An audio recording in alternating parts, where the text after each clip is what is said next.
This is a video to help you with revision of your top moments in Mouthpiece. Remember that Mouthpiece is the piece of theatre that you're going to be using in your Section 3 essays.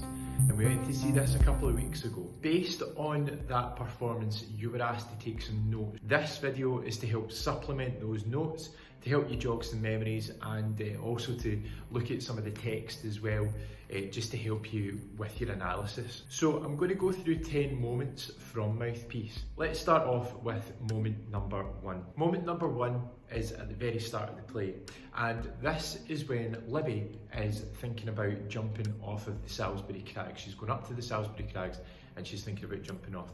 Now, in this scene, remember the downstage centre was a table which was coming out of the white frame that was on stage, and inside the frame was Declan. He was sitting up stage right. In this moment, let's have a look at the text. We've got the speech at the top there from Libby talking about how it might feel to jump off the Salisbury Crags there, and we can see that she's in quite a desperate situation at this stage. Now, just as she's about to jump off, Declan runs down and grabs her and saves her. We can see the bit that I've highlighted down here where Libby's saying to get off me, that Libby doesn't trust Declan. Declan is maybe not dressed in a way that Libby would want to trust him, and she's judging Declan based on how he looks. Declan's line at the bottom there, I've highlighted that because I think it's quite important. He's really trying to calm her down. He's saying, breathe, just breathe, you're okay. He's been really reassuring, and he's clearly really worried about Libby's mental state. I think that this moment links in quite nicely to that theme of isolation, because at the start, the stage image that was created of the two characters in isolation, Declan doing his drawings and Libby giving her monologue to the audience about how lonely she's feeling. Let's move on to moment number 2. At this stage, Libby comes back to the Salisbury Crags. She wants to meet Declan again, and she is talking about the drawing. So at this point, this is where Libby and Declan are connecting through art. Libby wants to go and encourage Declan to pursue his artistic talent, but she notices the bruises on Declan's face. Now, this is an important moment because it gives us an insight into Declan's life. We begin to learn that Declan doesn't get on with his mother's partner, Gary. It's at this stage where the relationship starts to change between Declan and Libby, because Declan starts to open up a little bit more about his own life. Declan starts to open up about his young sister Shan, and this point here, Libby starts to ask a few more questions about his sister there, and she's trying to get more information. This is an important moment because it shows that Libby is starting to try to get more information about Declan's life. The relationship and the dynamic is starting to change at this stage, and Libby is perhaps starting to see an opportunity in terms of Declan's story and how she can use that to her advantage as a theatre writer. Moment number 3 is dealing with the continuation of this relationship. We can see in this moment that Libby has gone up to the Salisbury Crags to meet Declan with a purpose. She gives Declan a present. That present is the box of pencils, and inside the box of pencils is Libby's phone number. Now, it's at this stage where we as an audience are starting to question, why is Libby giving Declan her phone number? Is she looking for a friend? Is it linking back into that theme of isolation? Is she feeling quite lonely after moving back from London and she's just looking for a friend? Or is she looking to use Declan to help her write her next big hit? This is important because this changes the relationship between Declan and Libby. From this point, they become more friendly, and Declan becomes more open with Libby, and that is key to how the rest of the story unfolds. The next moment which I've chosen to talk about is a scene in the cafe. This is the first time that Declan and Libby have met up where it's not been in the Salisbury Crags. Although this is quite a funny moment, I think it's quite important when we talk about the theme of class which runs throughout the play. Declan asks, can I just have like a bacon roll of that? And Libby responds and says, yeah, I'm sure they could do that. You know what, I'm going to have that too. I might have a bit of avocado in mine. Do you want some? Because of Declan's response to the avocado, which is quite funny, we also see the two characters actually come from very different backgrounds, but within the same city. They grew up in the same city, but they come from very different social classes. Key moment number 5 is still sticking with the cafe scene, and it's in Libby's big monologue in this scene where she's talking about her experience as a writer down in London. She talks about how initially she was this fresh new voice and people wanted to watch her plays, they wanted to commission her work. However, that all started to change. She then goes on to talk about her experience in London, and it's this moment here which I think is really key. She says, "And you moved to London because that's what you do. And you notice that people are lovely there, but only when they think there is something that they can get from you. And that's just how it works. So you slowly, eventually fall into that just being how you relate to people. That's just what your relationships are." From that, Libby is basically saying the reason that she didn't like London is because people used other people, and that was the whole basis of their relationships and interactions. The irony here, of course, is that this is exactly what she is doing with Declan and Declan's story. She is meeting up with Declan to get information about his story so that she can then use that in her play. Moment number 6 is after Libby takes Declan to the art gallery. We can see from Declan's reaction that he's absolutely buzzing about going to the art gallery, and he's never seen anything like that in his life. And that is sparking all sorts of ideas in him, and it's really ignited this sense of creativity within him, and that he can do this, which is fantastic. And it's exactly, I think, what Libby's intention was at that stage. She wanted to nurture that creative side in Declan. In this scene, Libby says, "Well, it's yours. This place is yours." That's what I'm saying. It's for everyone. And this ties nicely into that issue of who is art for, who creates art and who consumes art. Relates into that theme of class as well, because there is a certain class of person who would be expected to go to this art gallery, and Declan doesn't fit into that mould, and he knows that as well, and we know that he knows that. And he says, "I know really, but did you not see that bouncer gadget? You're looking at me thinking I'm on the wind up."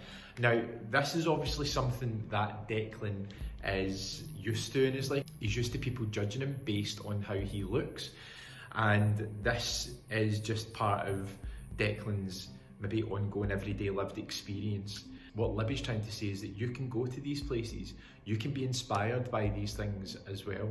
Later on, Declan talks about his experience of how he has produced and consumed art, and he talks about how he used to go down to his park, but the police used to send him packing for loitering, so that's why he ended up going up the Salisbury Crags. But interestingly, in that same paragraph there, Declan also talks about why he draws, and he draws because it helps him with his anxiety.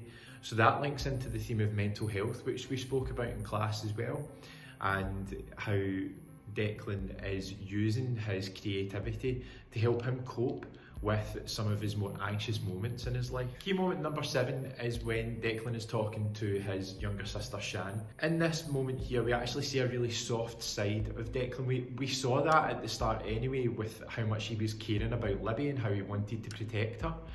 But we can see here that Shan is a massive part of his life, and he's really trying to shield her and protect her from some of the difficult circumstances that they experience in their home life. At this stage, Declan has been assaulted by his mother's partner Gary, and he's got blood in his face, and he tries to reassure Shan that everything's okay.